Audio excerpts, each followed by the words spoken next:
ಸಭಾಪತಿಯವರೇ ಧನ್ಯವಾದಗಳು. ಈ ಬಡ್ಜೆಟ್ಟು ಭಾಳ ಡಿಸಪಾಯಿಂಟ್ಮೆಂಟ್ ಆಗಿದೆ. ಈ ಬಡ್ಜೆಟ್ಟಿಂದ ನಿರಾಶೆ. ನಾನು ಗೂಗಲ್ ಮಾಡಿದೆ, ಇದು ಕನ್ನಡ ಸಿನಿಮಾ ನಿಮಗೆ ನಿರಾಶೆ. ಈ ಬಡ್ಜೆಟ್ಟಿಂದ ಭಾಳ ನಿರಾಶೆ ಆಗಿದೆ.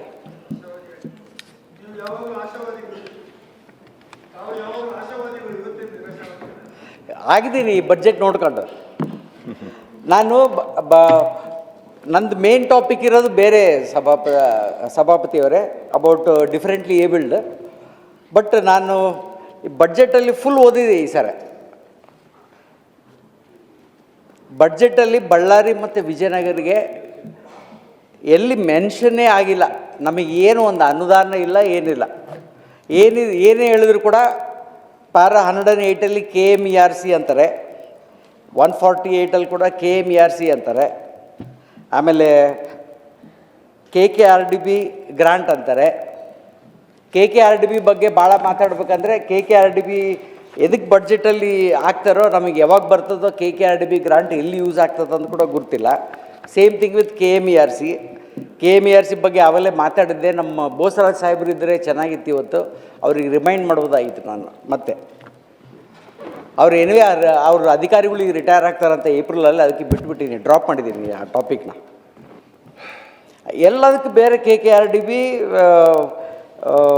ಮತ್ತು KMERC ಎರಡು ನಾನ್ KKRDB KMERC ಎರಡೇ.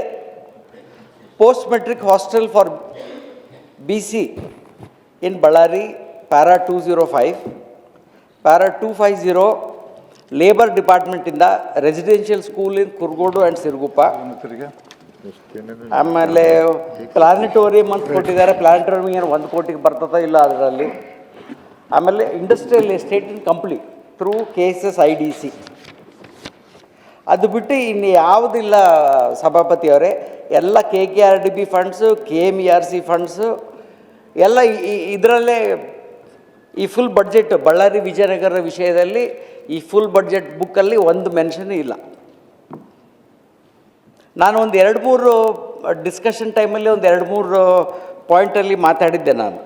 ಒಂದು, ಲಾ ಡಿಪಾರ್ಟ್ಮೆಂಟಿಗೆ ಅಧಿಕಾರಿಗಳು ಭ್ರಷ್ಟಾಚಾರ ಮಾಡಿದವರಿಗೆ ಫಾಸ್ಟ್ ಟ್ರ್ಯಾಕ್ ಕೋರ್ಟ್ ಎಸ್ಟಾಬ್ಲಿಷ್ ಮಾಡಿ ಡಿಸ್ಟ್ರಿಕ್ಟ್ ವೈಸ್ ಅಂತ ನಾನು ಒಂದು ಅನ್ಸ್ಟಾರ್ಡ್ ಕ್ವಶನ್ ಕೂಡ ಹಾಕಿದ್ದೆ. ಅದು ಸ್ಟಾರ್ ಆಗಲಿಲ್ಲ, ಅನ್ಸ್ಟಾರ್ ಆಯಿತು. ಅದರಲ್ಲಿ ಏನು ನಮ್ಮ ಲಾ ಮಿನಿಸ್ಟರ್ ರಿಪ್ಲೈ ಕೊಟ್ಟಿದ್ದರಲ್ಲಿ ಈಚ್ ಡಿಸ್ಟ್ರಿಕ್ಟಲ್ಲಿ ಒಂದು ಫಾಸ್ಟ್ ಟ್ರ್ಯಾಕ್ ಕೋರ್ಟ್ ಮಾಡ್ತೀವಿ ಅಂತ ಎಲ್ಲಿ ಬರೆದಿಲ್ಲ ಅದರಲ್ಲಿ. ಆಮೇಲೆ ಇನ್ನೊಂದು ಮಾತಾಡಿದ್ದೆ ಸಭಾಪತಿಯವರೇ, ಅಕೌಂಟಬಿಲಿಟಿ ಫಾರ್ ಆಫಿಷಿಯಲ್ಸ್. ಪ್ಲಾನಿಂಗ್ ಡಿಪಾರ್ಟ್ಮೆಂಟಲ್ಲಿ ಇದರಲ್ಲಿ ಯಾವುದರಲ್ಲೂ ಮೆನ್ಷನ್ ಇಲ್ಲ ಅಕೌಂಟಬಿಲಿಟಿ ಫಾರ್ ಆಫಿಷಿಯಲ್ಸ್. ಅದೇನು ಸ್ಟ್ಯಾಂಡರ್ಡ್ ಆಪರೇಟಿಂಗ್ ಪ್ರೊಸೀಜರ್ಸು ಎಲ್ಲೆಲ್ಲಿ ಇದ್ರಾಗ ಮೆನ್ಷನ್ ಆಗಿಲ್ಲ. ಲಾ ಡಿಪಾರ್ಟ್ಮೆಂಟ್ ಮತ್ತು ಪ್ಲಾನಿಂಗ್ ಡಿಪಾರ್ಟ್ಮೆಂಟ್ ಕಡೆಯಿಂದ ಇದು ದೊಡ್ಡ ಡಿಸಪಾಯಿಂಟ್ಮೆಂಟ್ ಇದು ಈ ಬಡ್ಜೆಟಲ್ಲಿ. ಇನ್ನೊಂದು ಸಭಾಪತಿಯವರೇ, ನನಗೆ ಮೊನ್ನೆ ಗುರ್ತಾಯಿತು. ಈಗ ಸರ್ವಿಸ್ ಮ್ಯಾಟ್ರಸಲ್ಲಿ ಒಂದು ಲೀಗಲ್ ಒಪಿನಿಯನ್ ಕೊಡ್ತಾರೆ.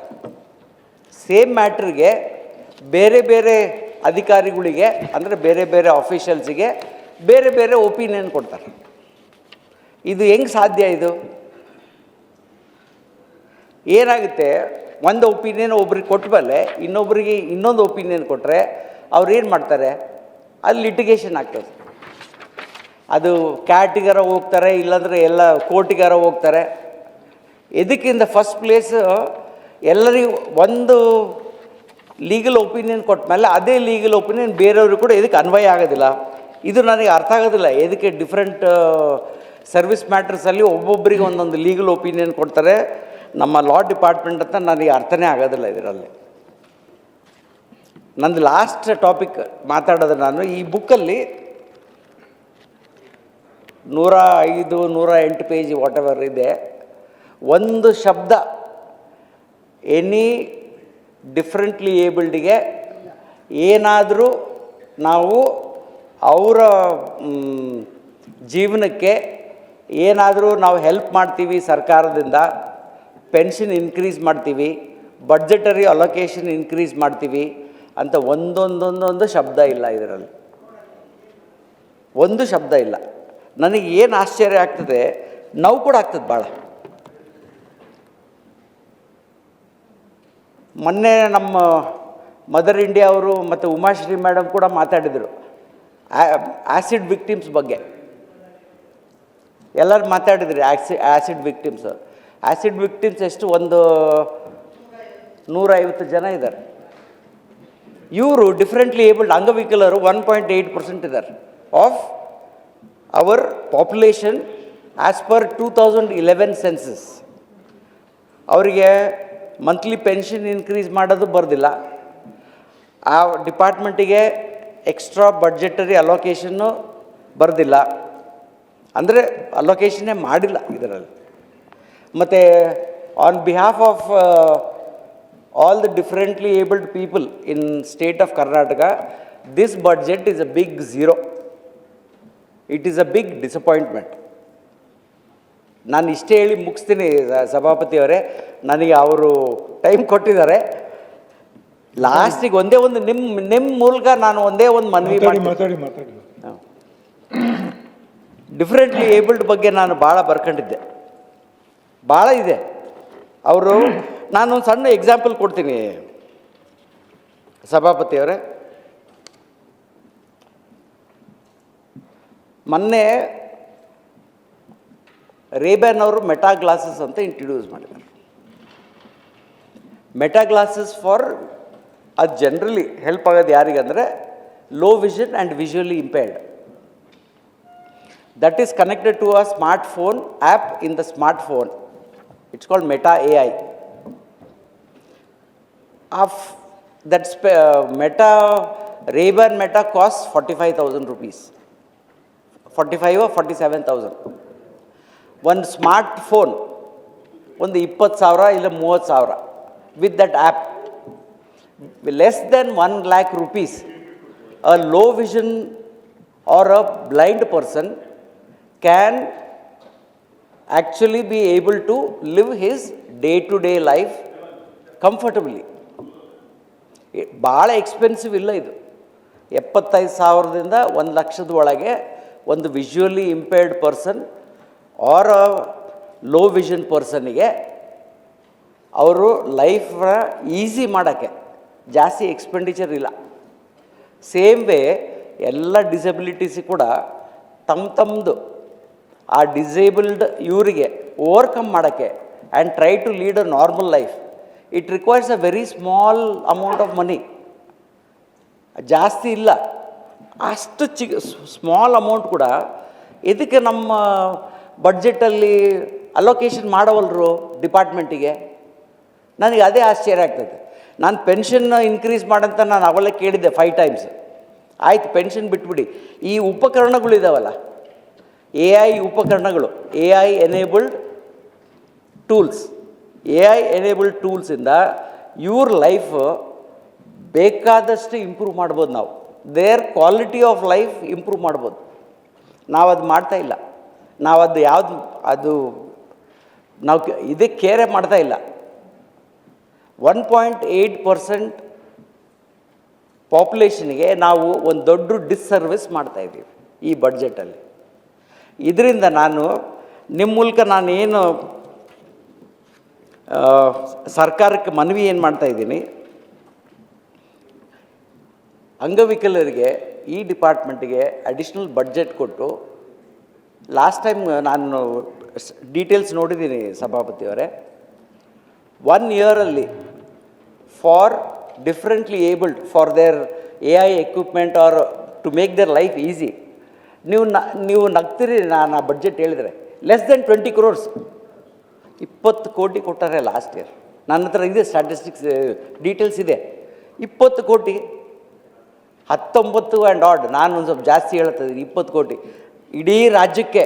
ನಾನು ಮತ್ತೆ ಬಳ್ಳಾರಿ ವಿಜಯನಗರ ಅಂತ ಮಾತಾಡ್ತಾ ಇಲ್ಲ, ಇಡೀ ರಾಜ್ಯಕ್ಕೆ ನಮ್ಮ ರಾಜ್ಯ ಸರ್ಕಾರ for improving the life of differently abled, they have allocated in the last budget only 20 crores or even less than 20 crores. ಇದು ಏನು ಬಂತು ಸಭಾಪತಿಯವರೇ? ಇದು ಏನಿದು? ಇದು ಜೋಕ ಏನಿದು? ಹಂಗಾಗಿದೆ. ಇದನ್ನು ನಾವೇನು ಇವ್ರು ಅಷ್ಟು ನಾವು ಕೀಳು ನೋಡ್ತಾ ಇದ್ದೀವ? ನಾವು ಹ್ಯುಮ್ಯಾನಿಟಿ ಕಳ್ಕೊಂಡು ಇವ್ರನ್ನ ಕೀಳಾಗಿ ನೋಡ್ತಾ ಇದ್ದೀವ? ನಂದು ಇದು ಒಂದೇ ಉದ್ದೇಶ ಸರ್ಕಾರಕ್ಕೆ, ಇವ್ರಿಗೆ ಸ್ವಲ್ಪ ಜಾಸ್ತಿ ಅಲೋಕೇಶನ್ ಕೊಡಿ, ಜಾಸ್ತಿ ಅಲೋಕೇಶನ್ ಕೊಟ್ಟು ಅವ್ರ ಲೈಫ್ನ ಸ್ವಲ್ಪ ಈಸಿ ಆಗಂಗೆ ಮಾಡಿ. ಅದೊಂದೇ ನಾವು ಮಾಡ್ಬೋದು as a normal human being.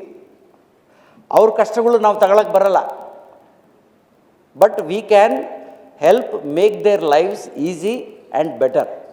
ಅದೊಂದೇ ನಮ್ಮ ಕೈಯಲ್ಲಿರೋದು. ಅದು ಕೂಡ ನಾವು ಮಾಡೋಕ್ಕೆ ಸಾಧ್ಯ ಇಲ್ಲ ಅಂದರೆ ನಾವು ಇಲ್ಲಿ ಕುತ್ಕೊಳ್ಳೋಕ್ಕೆ I don't think we are eligible to sit here. Honestly ಹೇಳ್ತೀನಿ, ವಿ ಆರ್ ನಾಟ್. ಕೊನೆಯದಾಗಿ ಸಭಾಪತಿಯವರೇ, ನಿಮ್ಮ ಮೂಲಕ ಒಂದು ಸಣ್ಣ ರಿಕ್ವೆಸ್ಟ್ ಇದೆ ಸರ್ಕಾರಕ್ಕೆ. ಇದೆಲ್ಲ ಸ್ಪೆಷಲಿ ಡಿಫ್ರೆಂಟ್ಲಿ ಏಬಲ್ಡ್ ಮ್ಯಾಟ್ರಲ್ಲಿ ಎಲ್ಲರೂ ಸೋತೋಗಿ ಒಂದು PIL ಹಾಕಿದ್ದಾರೆ.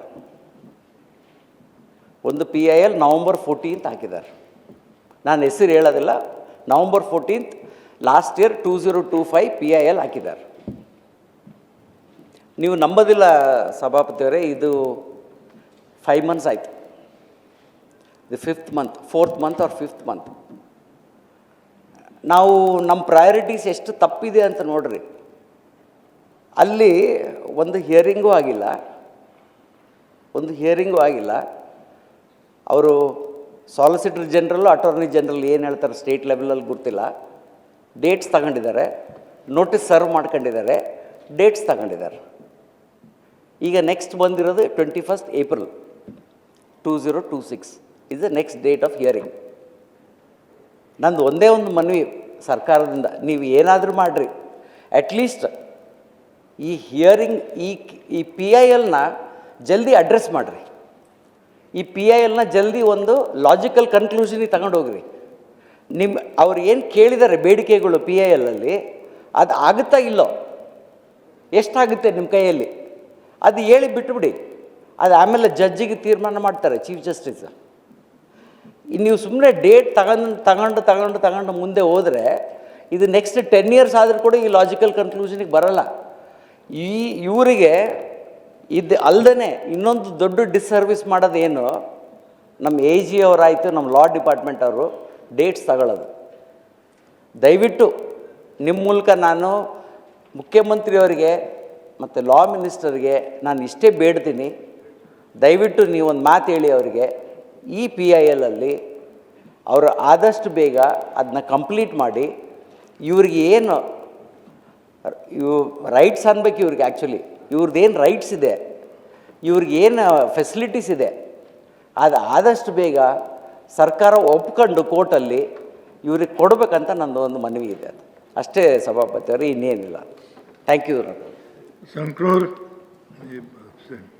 ಗೋಪಿನಾಥ್. ಬಳ್ಳಾರಿಯ ನಿರಂತರ ಸುದ್ದಿಗಾಗಿ ಬಳ್ಳಾರಿ ಬೆಳಗಾಯಿತು ಚಾನೆಲ್ನ ಸಬ್ಸ್ಕ್ರೈಬ್ ಮಾಡಿ ಹಾಗೂ ಬೆಲ್ ಐಕಾನ್ ಒತ್ತಿ.